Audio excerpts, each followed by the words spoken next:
Oke, selamat datang semuanya. Kenalin nama gue Vin and welcome to my channel. Dan hari ini gue akan ngomong 7 cara sukses menjadi seorang entrepreneur.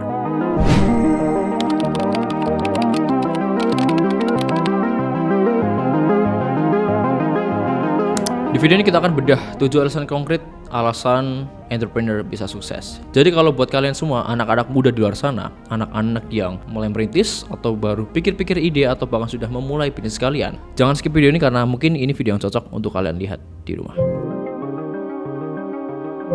Yang pertama adalah clarity. Entrepreneur yang sukses itu memiliki clarity. Clarity akan produk mereka, clarity akan market mereka, clarity akan service mereka, clarity akan apapun. Dan mereka benar-benar tahu apa yang mereka kerjakan. Ketika mereka punya clarity yang jelas, jadi mereka punya problem solve atau mereka punya penyelesaian masalah yang jelas. Contoh, bisnis ini kan amat sangat beragam. Kita kalau pakai top down analysis, kita lihat dulu industrinya apa, baru ke bawah kita akan memulai bisnis yang seperti apa. Nah, ketika kita sudah lihat industrinya apa, kita juga harus lihat problemnya apa. Dan itu bisa kita bawa ke bisnis kita. Perbedaan antara unclear entrepreneur dan clear entrepreneur, yang jelas clarity mereka amat sangat berbeda. Kebanyakan entrepreneur yang gagal, mereka tuh cuma punya ide.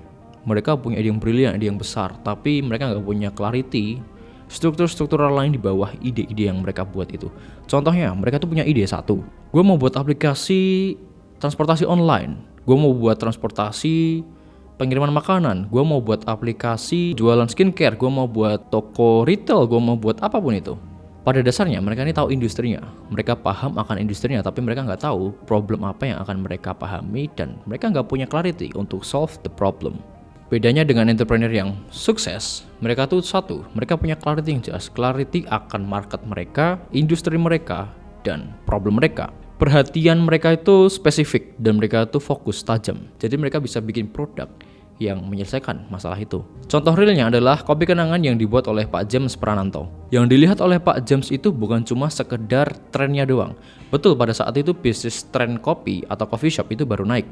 Tapi problemnya adalah harga kopi yang berkualitas itu tuh bisa di harga rata-rata 15-30 ribu. Sementara itu daya beli masyarakat kita kebanyakan itu belum sampai segitu. Orang-orang muda yang ingin ngopi itu pengen kopi yang affordable untuk mereka. Dan problem yang Pak James lihat adalah nggak ada produk coffee atau coffee shop yang satu, servisnya cepat, dua, rasanya enak, ketiga, harganya affordable. Dan dibikinlah kopi kenangan. Di tahun 2017 yang pertama mereka punya satu outlet doang, pada akhirnya sekarang mereka punya ratusan outlet di seluruh Indonesia. Dan jadi unicorn startup dengan valuasi $1 billion dan yang paling mulia adalah mempekerjakan orang banyak. And why? Kenapa dia bisa sukses? Kenapa bisa bikin sih cabang coffee shop dari satu menjadi ratusan bahkan di seluruh Indonesia? Yang jelas yang dilihat oleh Pak James adalah satu, the problem. Dua, dia solve the real problem. Jadi ketika dia punya clarity tentang suatu problem dan dia benar-benar paham gimana sih cara menyelesaikan suatu problem itu, and voila. Contoh lainnya ada Bobo Box dari Pak Indra Gunawan. Pak Indra melihat sebuah problem yang spesifik di mana semua traveler dan backpacker Indonesia itu pengen loh dapat fasilitas penginapan yang bersih, baik, bagus, tapi tetap affordable di kantong mereka. Dan dia tuh nggak bilang kalau gue mau bikin hotel lah, tapi dia bilang adalah gue mau bikin kapsul hotel di mana itu affordable, nggak memerlukan cost yang mahal banget, instagramable, dan semua orang bisa menikmatinya. Dari ide tersebut dia bikinlah sebuah kapsul box untuk tidur dengan fasilitas yang bersih, futuristik, nyaman, bagus, dan di harga cuma 150 sampai 250 ribuan ke atas. Dan terbukti pada akhirnya Bobo Box bisa ekspansi dari punya satu unit, satu kapsul, mereka jadi punya beberapa puluh unit yang tersebar di seluruh Indonesia. Dan dari dua study case ini tadi itu kita bisa belajar satu hal, clarity. Entrepreneur yang sukses itu nggak cuma punya ide bisnis yang bagus, tapi punya clarity yang jelas tentang problem mereka, how to solve the problem mereka, and the market of the product itself. Dan yang nomor dua adalah speed. Yes, speed dimana kita benar-benar buru-buru take action, dimana kita segera eksekusi ide tersebut, nggak perlu nunggu waktu, nggak perlu nunggu perfection untuk suatu produk, tapi at least we start it first. Ada mitos versus realita yang terjadi di reality kita. Mitosnya adalah kalau kamu mau bikin produk, kamu tuh harus research mendalam, kamu harus tahu produk itu perfect, kamu harus shaping marketnya secara perfect, bla bla bla bla, everything just about perfection. Tapi mereka lupa how to execution. Sementara realitinya ada loh perusahaan yang dari kecil aja itu bisa jadi gede karena mereka eksekusinya tuh duluan, mereka tuh fast, mereka tuh speed, mereka tuh tes, mereka langsung mengerjakannya, mereka langsung membuatnya, dan mereka improve perlahan-pelan ketika company atau sebuah usaha itu tadi itu udah mulai running. Jadi mereka menyempurnakan semuanya ketika mereka sudah berjalan. Contohnya ada Bu Susi Pujiastuti yang dulu sempat menjabat sebagai menteri di kabinet-kabinet yang lama di kepemerintahan yang kemarin. Bu Susi ini latar belakangnya adalah seorang entrepreneur, di mana dia melihat problem di tahun 1990 something. Dia tuh melihat problem bahwa ikan Pangandaran itu produknya bagus tapi nggak ada buyer dan cenderung harganya tuh murah. Dan story yang bisa kita ambil dari Bu Susi adalah pada saat itu dia melihat sebuah peluang dan dia melihat sebuah permasalahan, dan pelan-pelan dia langsung mulai execution untuk menyelesaikan sebuah permasalahan tersebut. Yang dia lakukan adalah dia jual perhiasan yang dia punya pada saat itu di harga 750.000 something, dan dia dapat uang dari situ. Apa yang dia lakukan? Yang dia lakukan adalah dia membeli ikan tersebut di pasar pelelangan something dan dia bawa ke restoran-restoran. Jadi dia ambil produk-produk yang gak ada bayarnya, tapi dia tuh melihat produk itu bagus loh kalau dikonsumsi, kalau untuk restoran, untuk apapun. Dia akhirnya dia bawa itu produk dan dia langsung jual langsung ke restoran-restoran yang dia tuju. Kalau kita ngomongin rough, iya jelas. Apakah itu perfect? Sangat tidak perfect. Tapi apa yang dilakukan? Dia action, langsung mulai dan execution. Dan hasilnya apa? Hasilnya adalah Bu Susi menjadi salah satu womanpreneur yang memiliki kekayaan yang berkali-kali lipat dari modal dia punya, dan jadi salah satu menteri di era presiden kemarin, dan dia punya Susi Air, yakni maskapai penerbangan. Dari situ kita bisa belajar, oh ternyata alasan entrepreneur sukses itu bukan nunggu timing yang perfect, tapi dia cari timing sampai pada akhirnya dia bisa menentukan perfection by execution. Dan alasan ketiga adalah resilient. Entrepreneur yang sukses itu kebanyakan mereka resilient. Mereka apakah langsung sukses di sebuah bisnis pertamanya? No, jelas enggak. Ketika mereka gagal, mereka jatuh, ya mereka bangkit lagi. Kalau mereka jatuhnya keras, mereka bisa balik lagi lebih keras. Jadi mereka akan bounce back ketika mereka jatuh amat sangat keras. Dari situ resilience mereka itu amat sangat diuji. Jadi ketangguhan mereka ini adalah jadi salah satu kunci untuk resilience mereka. Dan faktanya adalah kegagalan itu adalah bagian dari proses bisnisnya. Kegagalan menurut saya adalah sebuah learning curve di mana kita bisa selalu improve dan selalu evaluasi apa sih yang kurang, apa sih yang gagal, apa sih yang bikin kita jadi seperti ini, seperti itu. Pada akhirnya dari learning curve tadi kita bisa belajar sesuatu dan kita bisa bounce back lebih tinggi lagi agar kita bisa siap untuk membuat sesuatu yang bisa lebih baik lagi. Contoh realnya adalah Ben Francis dari Gymshark. Pada saat itu Ben Francis mengalami loss dan rugi besar saat website dia itu crash ketika ada sale besar-besaran. Di momen krusial itu, bayangin, di momen krusial itu di mana dia bisa dapat income dan pemasukan atau omset yang amat sangat besar, tapi ada crash yang di luar kendali dia. Websitenya crash, ya mungkin karena banyak faktor. Tapi apa yang dia lakukan? Yang dia lakukan adalah dia nggak menyerah, dia tetap tough dan dia bounce back lagi. Setelah itu dia Dia scraping feedback dari customer tadi. Jadi ketika ada customer yang kesel sama dia tuh malah minta feedbacknya. Dia minta evaluasi, dia nggak menyerah, dia evaluasi diri. Dan dia improve websitenya agar nggak terulang kejadian-kejadian seperti itu lagi. Hasilnya apa? Gymshark jadi salah satu brand dengan $1 million atau £1 million valuation yang terkenal secara global. Dan dari situ kita bisa belajar, entrepreneur yang sukses itu bukan berarti orang yang gak pernah gagal. Justru entrepreneur yang sukses berangkat dari orang yang berulang kali gagal, berpuluh-puluh kali, beratus-ratus kali, atau bahkan beribu-ribu kali gagal, tapi they keep trying and they keep swimming until sukses. Dan selanjutnya adalah fokus. Kenapa fokus ini penting? Fokus ini penting untuk kita bisa mencari clarity kita. Problem kebanyakan orang-orang di Indonesia atau bahkan di internasional, mereka itu always chase the shiny object, Contohnya mereka tuh selalu mengejar tren AI, kita bikinlah startup AI, bikin perusahaan-perusahaan dengan embel-embel AI di belakangnya. Tren kripto, kita bikin koin-koin kripto, kita bikin media online untuk kripto. Dan ketika mereka lihat tren NFT baru naik nih, kita bikin yuk NFT dengan model gini, dengan kita jualan seperti ini, konsepnya gini. Pada akhirnya apa? Ya, it is what it is.